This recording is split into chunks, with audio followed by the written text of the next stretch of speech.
Hi there, remember me? It's been a while since I posted anything. So last time you saw me, I was probably doing a video on a campground I'd been to recently. Since then I have successfully winterized my camper for the season, and now I'm in the process of dewinterizing it. A couple of things I'm learning. Some of the stuff that I didn't really expect. I don't know if you can see. Nope. Managed to block that effectively. So let's go ahead and come here. So one of the things I did was I removed the filters and bypassed them. That was because I didn't want to run antifreeze through the filter. And obviously that was successful. I'm not seeing any leaks. What I have done is I have flushed the antifreeze out of the system at this point. But I didn't notice it before I filled the tank. I've got some discoloration in the feed coming off the tank, and that's the only hose that's showing it. It looks a little bit like mold to me. Now, I'm not super concerned about it because I'm about to put a filter in, but I'm probably going to want to sanitize these tanks after my next trip. Why after my next trip? Pretty simple. My first trip is just in a couple days. So what we're doing here is we're reinstalling the filters after having flushed all the antifreeze out of the system. Seems to have come out pretty good.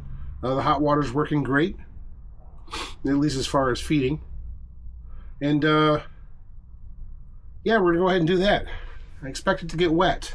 I don't know if I can do this without making a huge mess. I'm a little concerned by the fact that my filter here has some moisture in it. Oh, actually, it might have some mold on it. Well, it doesn't smell bad. That may just be stuff it had filtered out previously. So we're going to leave that alone. I'm not going to freak out about it. This one here looks great. Again, I let these dry for like 2 days, or 2 days before I went ahead and removed them from the system. So we'll let that go. But there's definitely probably a filter replacement and a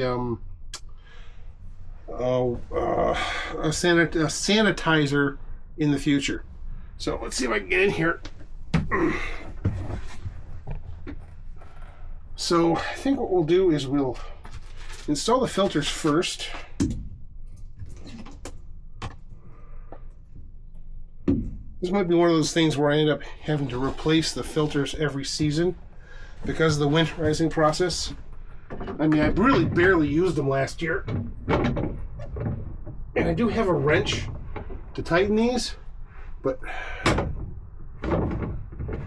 they've been pretty good hand tight, so we'll see how that works out once I get the filters in place.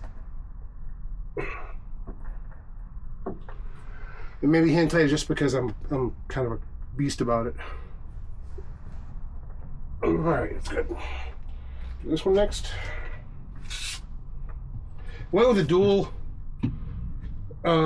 stage filter, the 2-stage filter, because I wanted to make sure that regardless of my water source, I'd be getting filtered water, which kind of leaves the tank vulnerable. But I do use a an inline filter when I'm filling it, so theoretically this works as a 3-stage filter.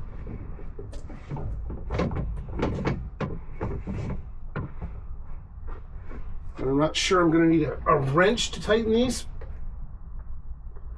Let's see how this goes. Alright. Now we'll throw the towel down here because I expect there's to be a little bit of leakage. Tried to let it drain some. We'll see how this works out for me.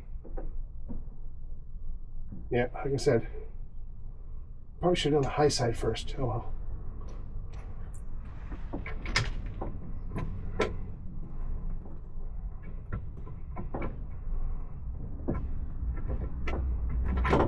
Oh, that didn't work out. Having some trouble with this one.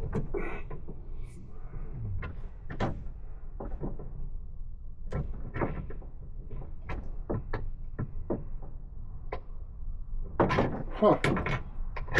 Don't be like that.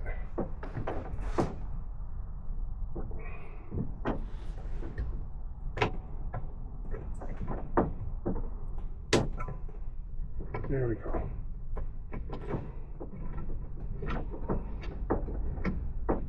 Alrighty, Teddy, lefty loosey.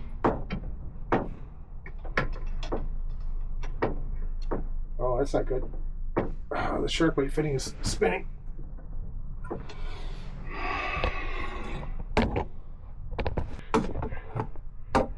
Yikes. Gonna go ahead and get the crescent wrench to make sure this is tightened up as much as I want it. Oh, let's see. Alright, Teddy, lefty loosey.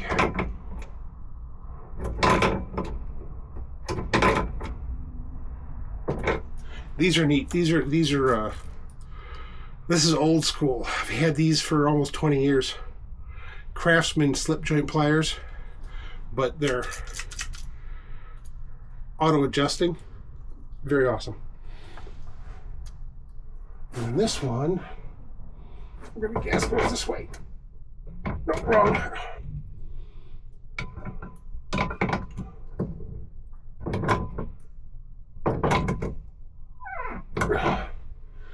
I heard a seal squeak, so that's a good thing. That'll go inside. Managed to keep most of the moisture off of here. There's still sawdust from when I built this thing. It's crazy. I thought it was weird when I bought my first pop-up camper that I was finding sawdust everywhere. I'm still finding sawdust. I've been cleaning this thing for 2 years. I keep finding it. All right, let's fire it up. See what happens. This tripod's kind of crazy. Goes all the way up like I'm talking to a person. So, got the stuff done. I've purged it. I have moved all of my camping gear out of the rear storage area over here because those drawers are going to go away to give me better storage for my e-bike. The refrigerator is kicked on. Like I said, departure's in a couple days, so I figured what the heck, as long as I'm in dry dock, I might as well turn it up so it'll work. My kitchen bag goes over here. It's my so-called woodsman bag, making fires. My tent bag for putting up tarps. Power on. Water pumps fire up. Let's watch for leaks.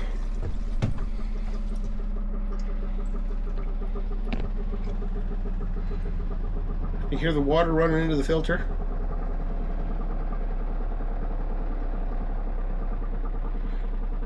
Just about reached pressurization. We're gonna go ahead and turn this on.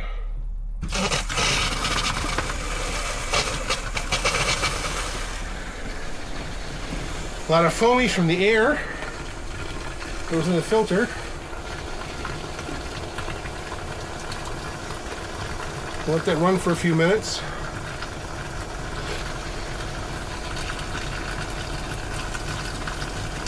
A lot of stuff's spurting out of there. It's a pretty good filter. Now, that, if I remember correctly, is hot.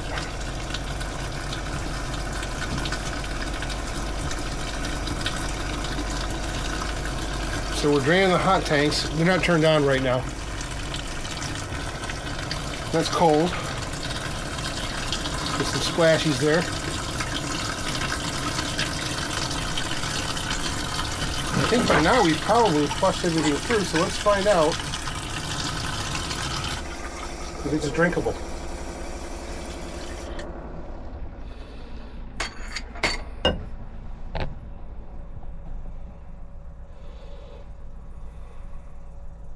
Smells pretty good. Pump's still running, depressurized.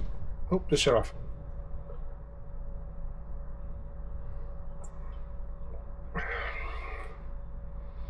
That is considerably better than tap water. Considering the fact that it came from tap, that says a lot. I think I am 90% ready to go.